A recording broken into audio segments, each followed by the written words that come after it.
So here's the question. Should we only preach the gospel on social media? Or should we preach other things on YouTube, TikTok, Facebook, Instagram? If we are preaching, what should we preach? That is the question. So I'm going to hopefully answer this question to you in this video. I get criticized often because I don't preach the gospel enough on social media. Or I should say it's more like they criticize me because I preach other things in the Bible other than the gospel. Now, I preach the gospel, but alongside it, I preach the whole counsel of God. And these same people that will criticize others and say things like, we just need to preach the gospel, we need to stop preaching on secondary issues, all this other stuff. These same people will get upset when baby Christians go to churches like Joel Osteen, these watered down churches that don't even preach the gospel, and then they get upset about it. Well, the problem is you're creating this monster. You're creating this by condemning those of us who actually preach against sin on social media and actually preach other things like Christian living, how Christians should live, preaching other things than just the gospel. Because here's the thing. The gospel needs to be preached to the lost, not to the saved. Okay? The saved people, Christians, need to be edified by the whole counsel of God being preached to them. They need to know how to grow as Christians, how to become stronger Christians, how to get away from the milk of the word to the meat of the word. But so many Christians, they can't take the meat because they've never been taught how to take the meat. Because they've heard things like, well, you're just a divisive person if you preach anything other than the gospel, essentially is what's being said to me. And others like me, independent fundamental Baptists in general. That is a completely unbiblical approach. I mean, I challenge you, find me one verse in the Bible where it says the only thing we should preach is the gospel. Nothing else. We shouldn't preach any other aspect of the Bible, just the gospel. Because that is what a lot of Christians, that's how they live. They don't want to talk about anything else. And usually the people that criticize others for preaching against sin, preaching social relevant things that are applicable to us as Christians in 2022, people that criticize that, usually, not always, usually don't even preach the gospel that much. And I would be surprised if those people who criticize us that preach the whole counsel of God, I would be surprised if those people do any kind of proselytizing in their towns and in their neighborhoods on a regular basis. And so us people like myself, independent fundamental Baptists in particular, who are known for preaching holiness, righteousness, living to a higher standard because God wants us to be holy as He is holy, we do a lot of soul winning.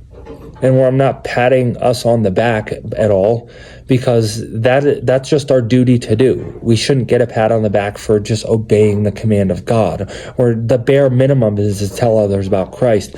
But independent fundamental Baptist churches generally have what we would call soul winning programs.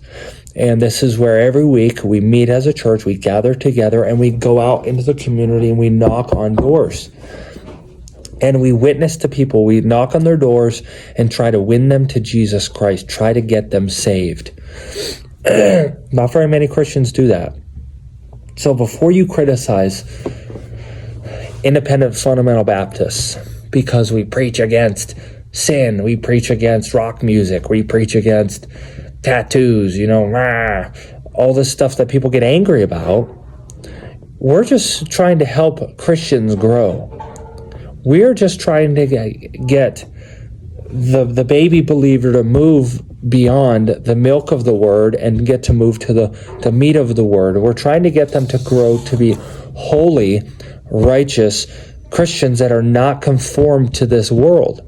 A conformed Christian is not going to be able to be used of God nearly to the extent that they could have been if they are vessels that are clean and pure and that are holy. And so, yes, as Christians, as Christian independent fundamental Baptists, we believe in preaching the whole counsel of God. We believe that as preachers, we're to be in season, out of season, ready to reprove, rebuke, and exhort, is what Timothy says. Paul says to Timothy, I should say. And so two of those things have a negative connotation. Reprove, okay, that's gentle correction. Rebuke, that's more harsh. That's harsh correction, right? And then exhortation, that's telling people how they ought to live. That's telling them how to stay right. Okay, that's telling them how to grow as Christians, how to become a better Christian. Okay, how to encourage. So there's all kind of aspects to preaching. And just be careful about getting angry. If you get angry at someone because they preach against something that you don't think is a sin, remember that the next time the abortionist gets angry when you preach against abortion. Okay? Remember that. And maybe give them a little grace. Or we can just not get upset when others preach against sin. Even if we don't think it's a sin, we can just say, well, you know what? I'll have to look into that. I don't believe that, but boy, they're preaching it with passion. And you know what? I'm going to look into that to see if what I'm doing is wrong. I'm going to biblically look into this. I'm going to pray about this. That should always be our approach when someone preaches against something like, for instance, Christian rock music. I preach against Christian rock music. I believe that any kind of rock music is not of God, that it's very carnal in nature, it's sensual in nature. And instead of getting all bent out of shape and saying, oh, you're just a legalist, okay, instead of doing that and throwing an emotional hissy fit, how about we try saying, you know what, maybe he's right. Maybe this Christian rock and roll is not godly. I'm going to at least look into it and I'm going to pray about it. And I'm going to pray and ask God, God, please show me if this music is not edifying to me, if it is not righteous, if it is not right, please show me. That should be our attitude about everything. So, Christian today, you want people to stop going to the Joel Osteen type churches? Stop criticizing those who preach a little harder than maybe you do.